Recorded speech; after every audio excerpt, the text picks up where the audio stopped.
আজকে রান্নাবাটির রান্নাঘরে রান্না করব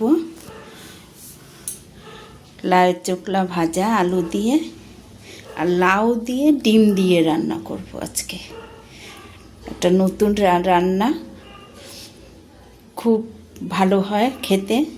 তো আজকে দেখুন আমি কিভাবে লাউ দিয়ে ডিম রান্না করি। তা কড়াটা বসিয়ে দিয়েছি। তো প্রথমে লাউ চোকলাটা ভেজে নেব। তেল আছে, সকালের খাবার করেছি তাই কড়াতে একটু তেল রয়েছে, তার একটু তেল দিয়ে দিলাম। এই তেলের মধ্যে কালো জিরা ফোড়ন দিয়ে দেবো, একটু কাঁচা লঙ্কা চেরা দিয়ে দিলাম।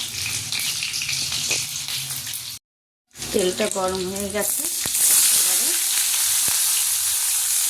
লাউ চোকলাটা দিয়ে দিলাম, সঙ্গে একটু আলু দিয়ে দিয়েছি।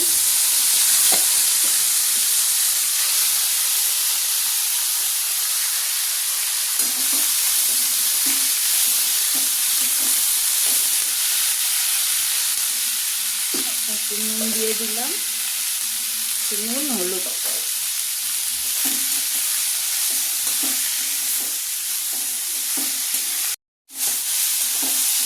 এটা ভাজা হোক, ভাজা হতে হতে আমি ডিমের মশলাটা করে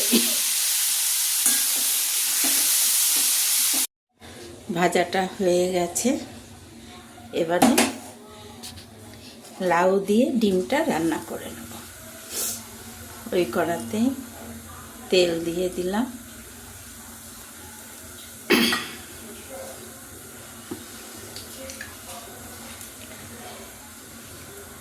তেলের মধ্যে প্রথমে ডিমটা ভেজে নেব। তা একটু তেলের মধ্যে হলুদ দিয়ে দিলাম, দিয়ে ডিমটা দিয়ে দেবো।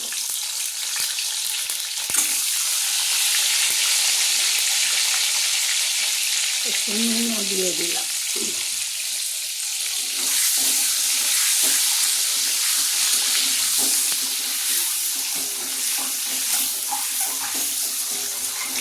ডিমটা সুন্দর ভাজা হয়ে গেছে, ডিমটা তুলে নেব।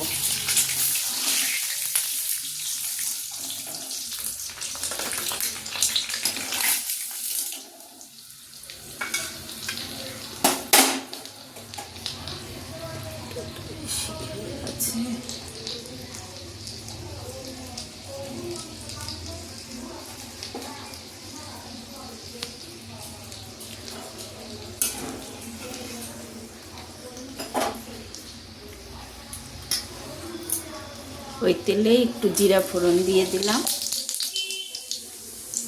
অল্প কয়েকটা পেঁয়াজ দেবো। যেহেতু ডিম, লাউতে পেঁয়াজ কেমন লাগে আপনারা তো মনে ভাববেন যে লাউ দিয়ে আবার কেউ ডিম খায় নাকি। তো খেয়ে দেখবেন কেমন লাগে।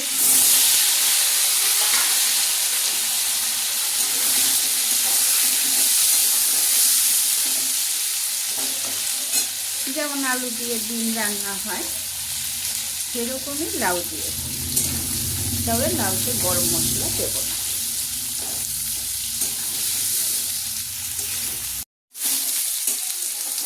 লাউটা একটু ভাজা ভাজা হয়ে গেছে, এখন মশলাটা দিয়ে দেবো। তো প্রথমে আদা, টমেটো, কাঁচা লঙ্কা চেরা, আদাও ঘষে নিয়েছি, টমেটোও ঘষে নিয়েছি, এটা প্রথমে দিয়ে দেবো।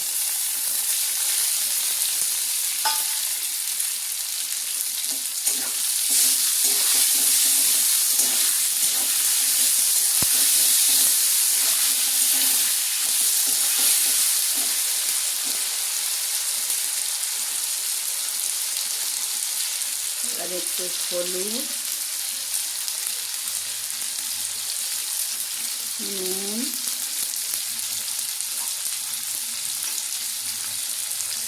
একটু জিরার গুঁড়ো, হালকা একটুখানি লঙ্কার গুঁড়ো,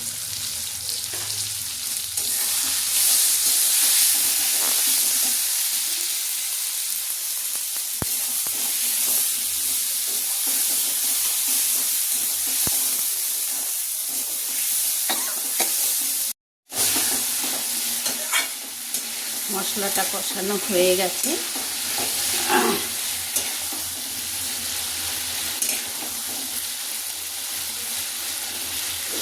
এবারে একটু জল দিয়ে দেব।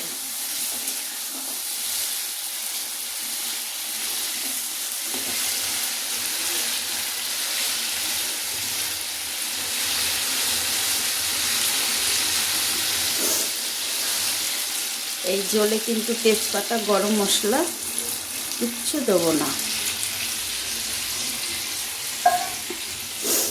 ডিমের লাউ দিয়ে পাতলা ঝোল করব। শুনে হয়তো হাসবেন সবাই যে লাউ দিয়ে আবার কেউ ডিম খায় নাকি। খেয়ে দেখবেন।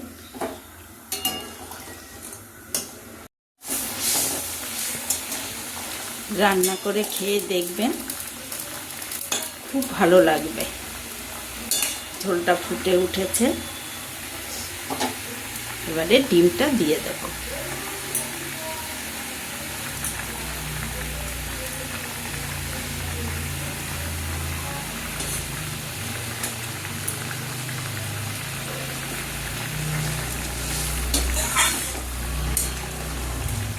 দেখুন লাউটা সিদ্ধ হয়েছে কিনা।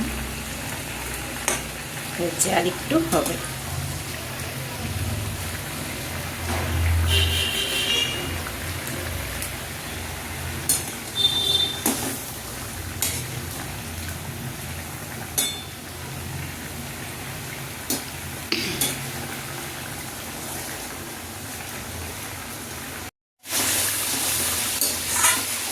ডিমের ঝোলটা হয়ে গেছে, এবারে নামিয়ে নেব।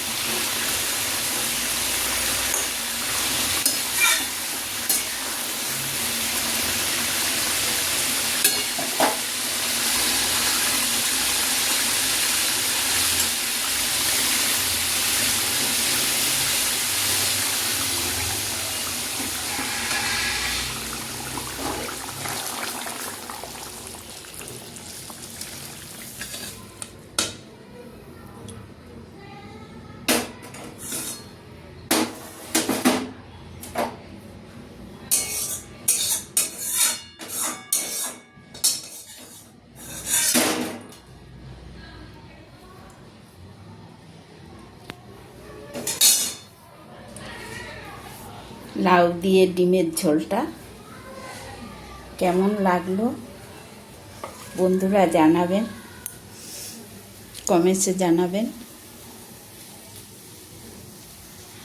লাইক করবেন, শেয়ার করবেন, সাবস্ক্রাইব করবেন।